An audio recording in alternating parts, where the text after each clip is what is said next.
My name is Jennifer Dixon with Thrive Yoga and Wellness. And today I want to talk to you a little bit about improving your balance, exercises that you can do to help improve your balance.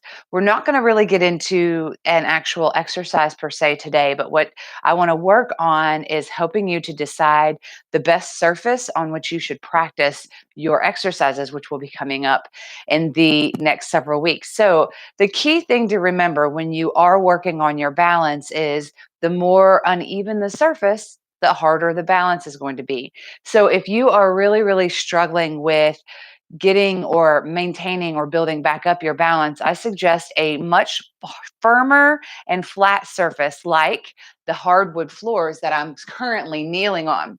Again, the harder the surface, the easier it is for your body to find that balance, to get that center of gravity and to be able to shift your weight around.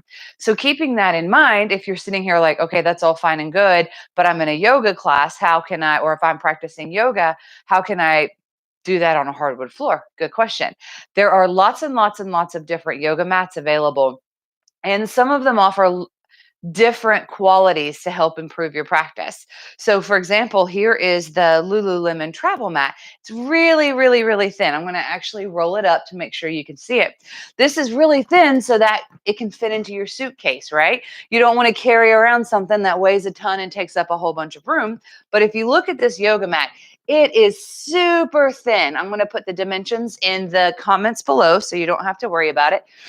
And the point of that, again, is to make it easy for travel. But the benefit of that is that it is not going to create that much cushion. So it could possibly impact your ability to balance. I love this particular mat because there's no stick, there's no slide and all that kind of stuff. But I will be honest, if I practice on it really regularly on a hardwood floor, it can start to hurt, the joints or whatever if we're jumping up and down, because we jump up and down in yoga, but the forward and backwards of vinyasas. But that can create a little bit of wear and tear on the joints. But if we're strictly working on balance exercises and ways to improve our balance, this is a great option because you do get a little bit of support. It's a little bit squishy, but it's not so much that it might leave you wobbly. On the other hand, I have another yoga mat. It's a local chest mat, and it's called the Mantra Lux Pro, and it is much thicker. Let me roll this up, and it's also much heavier. I'll put those dimensions in the comments below. Let me see if I can show you here.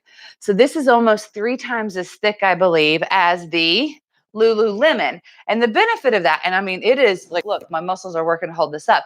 It is super cushiony. That's awesome. So I actually practice on this one a lot at home on my hardwoods because it feels good when I'm working on vinyasas and my joints and stuff now that I'm a little older. But if I was to take this into a yoga studio that has the cushioned floor or put this on a carpeted floor, that would create a surface that would be very, very squishy. So the things that you want to think about when you are looking for a practice surface, when you're specifically trying to target your balance and you're new to it, you want the hardest surface available. So if you are in a yoga studio and you've got a squishy mat, I suggest rather than working your balance on the mat, take a step off onto the hardwoods. Or if you're looking for a yoga mat that will be somewhat supportive but still not so squishy that you'll lose your balance, this Lululemon one might be a good one because it's really lightweight, it's smaller, provides a little bit of cushion, but not so much that it's going to take your balance off and out of whack. Again, the easiest thing that you could possibly do is in a yoga class, you're going to stand on your mat and then I'm just going to step right off and then start to work on my balance like tree. But sometimes people may not necessarily love the idea of getting off their mat onto a public floor. So keep those things in mind.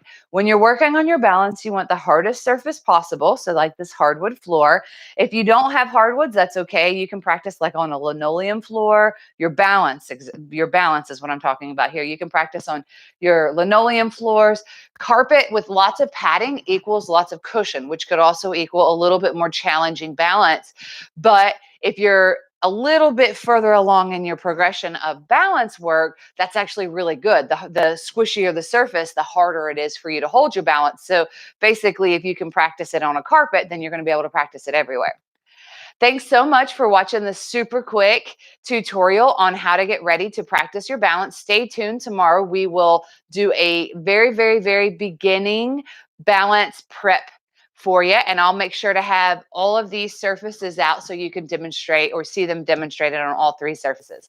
I can't wait to see you soon. Take care. Bye-bye.